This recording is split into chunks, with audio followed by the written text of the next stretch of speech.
মানুষজন আমার মতো এরকম ফাঁদে আর পাও দেয় না। কি ভালো করছিস কারেন্টের চাল্লাই জানে এজন ধরা টরা না খাই। আমি তো সেই চিন্তাই করতেছি। আপনি খুবই সৌভাগ্যবান ব্যক্তি। আমাদের বাৎসরিক একটা লটারির মাধ্যমে আপনি 1 কোটি টাকা পেয়েছেন। এই টাকাটা আপনাকে বিভিন্ন কিস্তির মাধ্যমে দেওয়া হবে। তার থেকে 10% ছাড় আমাদের বাংলালিংক কোম্পানি থেকে উন্নয়নমূলক কাজের জন্য রাখা হবে। আর দেখবেন কিছুক্ষণের মধ্যে আপনার একটা মেসেজ গেছে। মেসেজটা যে থাকে আপনি ওটিপি নাম্বারটা আমাকে দিবেন। 90,000 টাকা পেতে হলে আপনার অ্যাকাউন্টে সর্বনিম্ন 20,000 টাকা রাখতে হবে। আচ্ছা ভাই আপনি লাইনে থাকেন, আমি একটু করি টাকা দিচ্ছি, 5টা মিনিট দেরি হবে। ধন্যবাদ স্যার।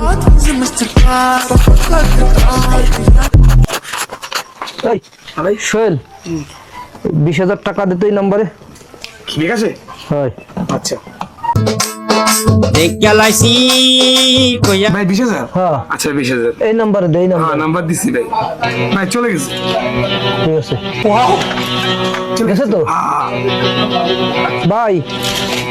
জি ভাই 20,000 দিছি। আচ্ছা ধন্যবাদ স্যার। বুঝলাম না এত টাকা কোন যা পাচ্ছেন তো শেষরা আমার তো কথা 20,000 কার কাছে পাঠাচ্ছে এত টাকা?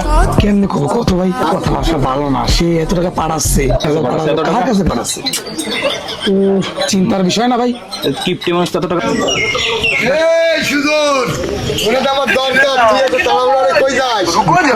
এখন বিরাট করে না, আমার একটু কাজ আছে। কি কাজ? আমার একটু কাজ আছে। আরে একটু বলা যায় না? বলা যায়, আমার কাজ আছে, তোমার পরে কবানি, আমার একটু কাজ আছে। এই আবার 20,000 ফাটা 20,000 পাঠাবো। আগে তো টাকাটা দিবানি, সব দিবানি ফাটা। কোন নাম্বার নাম্বার দেন? ওই নাম্বারেই ফাটা। ওই নাম্বারেই হয় ভালো ভালো ভাই ফাটাস। চলে গেছে ভাই। তাহলে ঠিক আছে, তাহলে 40 আগে নগদ দিচ্ছি 40 আর বাকি 40। স্যার টোটাল মিলে আপনার কাছ থেকে আমি 80,000 টাকা পেয়েছি। আর 10,000 টাকা আমি অন্য একটা নাম্বার দিচ্ছি, সেই নাম্বারটা আপনি দিবেন। আর 10,000 টাকা আসার পর আপনার অ্যাকাউন্টে 90 লক্ষ টাকা ঢুকবে। ঠিক আছে। ওই নাম্বারে আবার 10,000 টাকা দিত। ওই নাম্বারে रुको जरा सबर करो। চলে গেছে ভাই। এত টাকা কারা দিচ্ছে? কারে দিচ্ছি এটা তো দেওয়ার দরকার নাই, তুই দে। এত টাকা পাঠালেন নাম্বার? আরে আমার ভাই চাকরির ব্যাপারে টাকাটা দিচ্ছি, তুই দে টাকাটা দে। টাকা তো চলে গেছে, ওই নাম্বার চলে গেছে। আচ্ছা ঠিক আছে। এ তোরা শুনছিস নেই শৈলের দোকানে যে সুজন বিকাশে কারে এত টাকা দিচ্ছে? চার দোকানে শুনলাম আলোচনা আছে সুজন নাকি 20,000 30,000 50,000 টাকা করে এরকম মানুষে দিচ্ছে, পয়সা তো এরকম দিচ্ছে, কারে দিচ্ছে আল্লাহ জানে, এজন ধরা টরা না খাই। আমি তো সেই চিন্তাই করতেছি। তোরে ওরকম অস্থির দেওয়া যাচ্ছে কেন? আরে ভাই কই না, ডুবে ঘুরে দিছি টাকা। বাংলালিংক অফিসে ফোন দিয়েছে যে আপনি 90 লাখ টাকা জিতছেন। আবার ফোন দিছে ভাই, আবার ফোন দিছে, একটু কথা কও। দেই আমার কাছে যাই। হ্যালো ভাই, এর কাছে যে টাকাটা নিলে কোন আমি যে টাকা এইভাবে নিলে কি ভাবে টাকাটা কি ভালো করছিস? স্যার আপনি আমাকে বকেন জকেন যাই কিছু করেন, আমার ঈদ বোনাস হয়ে গেছে স্যার। আপনি যা কিছু মনে করেন বলেন, সমস্যা নাই। কিন্তু আপনি যা খার স্যার আপনি খেয়ে ফেলেছেন, এখন আপনি সুন্দরভাবে একটা ঘুম দেন, লাগছে স্যার।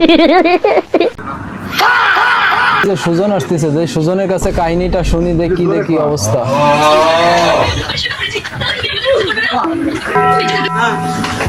সুজন কাহিনীটা কি বলতো ভাই? বলতে বলতে আমি তো শেষ হয়ে গেলাম। আমার রাস্তাঘাটে বাড়ি, বোর কাছে, আত্মীয় স্বজনের কাছে কোনো জায়গায় শান্তি নাই। বিষয়টা হলো কি যে প্রথম ওরা ফোন দিছে, ফোন দিলি বলছে বাংলালিংক অফিস থেকে বলছি আপনি এরকম 90 লাখ টাকা জিতছেন। তা আমি তো খুশিতে মানে খুব ভালো লাগতেছে যে 90 লাখ টাকা। আর আমি একটু ঘরের কাজ করতেছি, আমার ঘরেও টাকা আসছিল, ওই যে একটু জমি টমি বিক্রি করে ঘরটার কাজ কমপ্লিট করবো। তা আমি চিন্তা করছি যে 90 লাখ টাকা যদি দেয় তাহলে তো ভালোই। তা ওরা প্রথম কেছে 90 লাখ টাকা উঠতে এলেই আপনার কিছু টাকা খরচ করতে হবে। তা আমি চিন্তা করছি যে কিছু টাকা খরচ করার বিনিময়ে যদি 90 লাখ টাকা আসে তো খারাপ না। এই প্রথম ওরা আমার কাছে 20,000 টাকা চাইছে, আমি দিছি। পরে ওরা আমার এমন ভাবে ব্ল্যাকমেইল করছে, আবারও 20,000 টাকা চাইছে, আমি দিছি। এইভাবে আমি টোটাল 4বার না 5বার জন্য 90,000 টাকা দিছি। এখন যখন 90,000 দিছি তখন ওকে কথাবার্তা ভালো না। পরে মাহফুজার ভাই ছিল, মানে আমার যখন একটু খারাপ অবস্থা, মাহফুজার ভাই ওর সাথে কথা বললো, আমি কথা বলতে আর লাভ নাই, যা করার তো করে দিয়ে গেছে। এই হলো ঘটনা। এখন আমার বাড়ি শান্তি নাই, রাস্তায় শান্তি নাই, যে জায়গা যাচ্ছি সব এই আলোচনা। আমি আছি একটা বিপদের ভিতর। এখন কি করবো, এই টাকাগুলো কি করবো, ঘরটা কমপ্লিট হলো না, বউতে থাকতে দেন। এই আধুনিক যুগে এখন মানুষ কি বোকা আছে নাকি? তুই মানে এমন ভাবে ব্ল্যাকমেইল করছে, আমি কিছু করতে পারি না। এখন সবার কাছে আমার মেসেজ, এরকম যেহেতু আমার সাথে করছে, এরকম আরো মানুষের সাথে করতেই পারে। মানুষ যেন আমার মতো এরকম ফাঁদে আর পাও দেয় না।